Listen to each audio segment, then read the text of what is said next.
Well, I thought that was just exactly what our football team needed. A tough, gritty, hard-fought win against a conference and division opponent.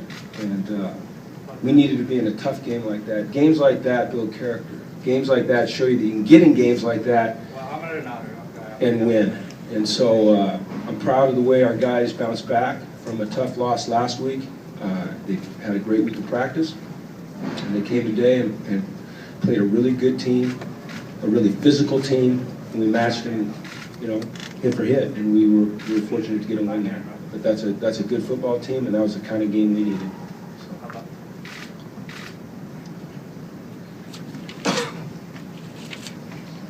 James Allen, AMA 30. Were you happy the way the defense ended the game? It seemed like, you know, they were bend but don't break, and they scored the last touchdown. So were you happy with the way they finished?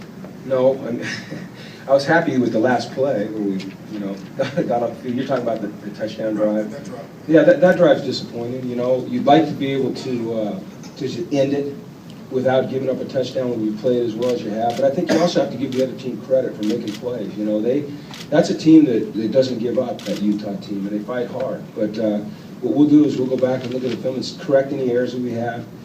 I think it's an opportunity to impress upon our young men how important it is to stay focused for an entire game. You know, so you know, we're still growing, we're still learning, we're still a developing team, even though we're 7 games in. You know, we're a young team, and so games like that I think can be great lessons for you.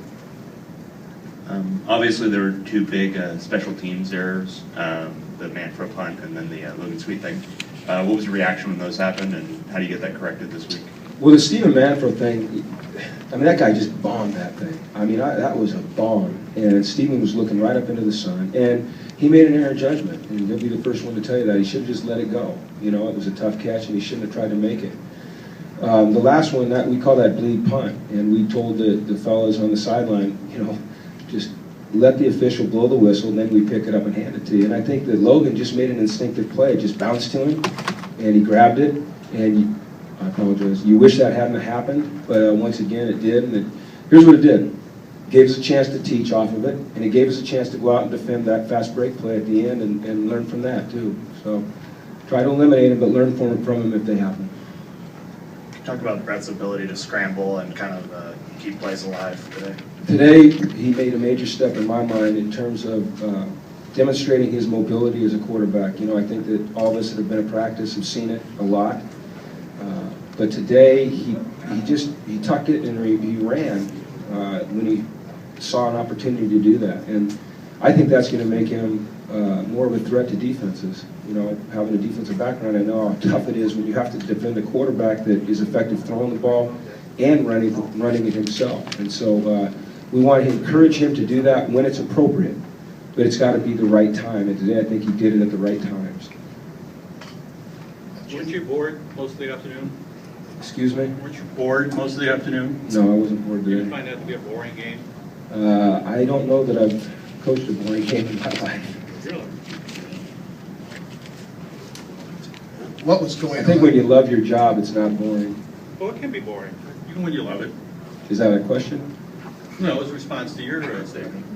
It does happen that way sometimes. What was happening with the offense that was making it necessary for Brett to run when the game was running? Good coverage, downfield.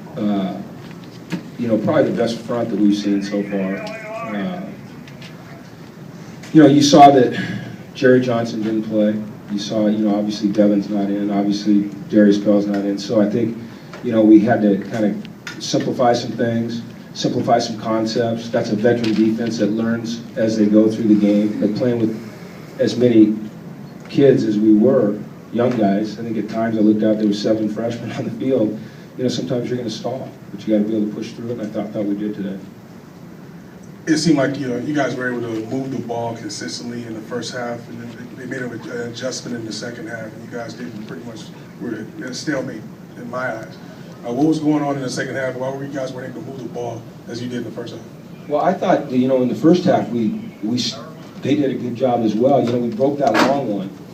So if you take that play out, I mean, there were some tough series in there for us. And I think that you've got to recognize that that's a really good defensive football team.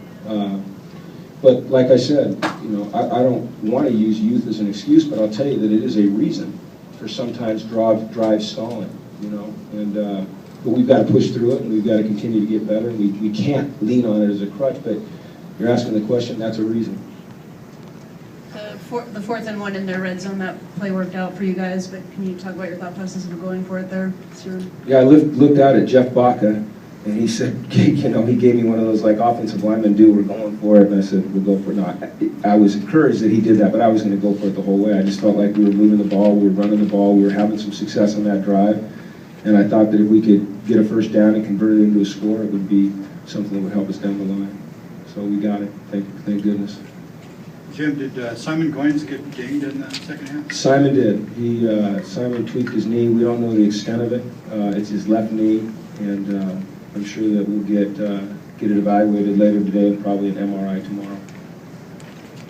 Jim, you guys have put up some big offensive numbers this season, and did you learn something about your team in this, being able to pull out a game like this? Yeah, I think it's just these games are important. I mean, they may be, not beautiful, and you may not have great stats, but there's something to winning, these gut grinders, these tough ones, especially when you're developing teams, especially when you're trying to, figure out how to get in a tough game and pull it out and win. I mean, there's just great, these are great learning and growing opportunities. And so, every game is not going to be a blowout. You've got to learn how to win these. And so it's a step in the right direction for us. What did you think of Jordan Zumwalt inside today? I don't know. It's hard for me to tell without looking at the film. Things happen real fast, and he's in the middle of the defense. But I didn't notice any glaring errors. I didn't notice any great plays. It's something that he's done before. So, I think he probably feels pretty comfortable in there. But I'll tell you after I look at the film how he did play the play. Coach, 2 questions. Jerry was still a rib? Excuse me? Jerry Johnson was still a rib? The receiver? Yes, sir. Jerry Johnson still has the rib. Okay, and then the other question was, did Star Lotulele against Jake Brennan, how did you think? It seemed like he was pretty quiet tonight. Was that? Well, you know what? They played a lot of even front. They're typically an odd front, and they played a lot more even front. So he was on X as much or more than he was on Jake. But I thought both of those guys did a good job. That guy is a great football player. He'll be a top 10 pick in the NFL draft. That long drive, you had to open the third quarter to go up 21-7.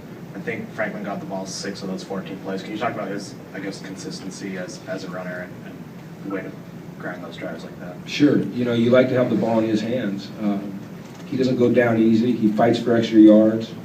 He takes care of the football. He takes great pride in getting the ball in those times. And, just his intensity, his heart, the spirit, the way he runs. I mean, look, your team feeds off of that. They like to see it. It energizes your sideline when a guy's just digging it out, especially a guy like Jonathan.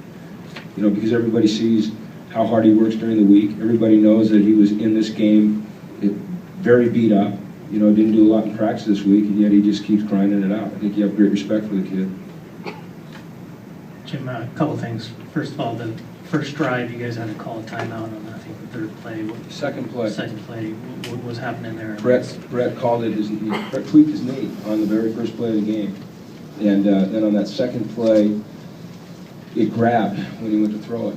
And he was trying to shake it out, and it just was really bothering him, so he used the timeout right there to try to gather himself. And the second thing was Devin Fuller didn't seem like he got his 20 plays. Was he okay? Yeah, he was. That's a goal of ours each week, is to get him 20 plays, 15, 20, 25 plays, but we didn't have as many snaps on offense today as we typically do, so we still want to continue to work him in. With Darius being out, and I don't know if Darius will be back for Arizona State or not, but if he's not, that gives Devin a chance to get more and more work. He's looking more and more comfortable with that position, so we want to get him the ball. He's a playmaker.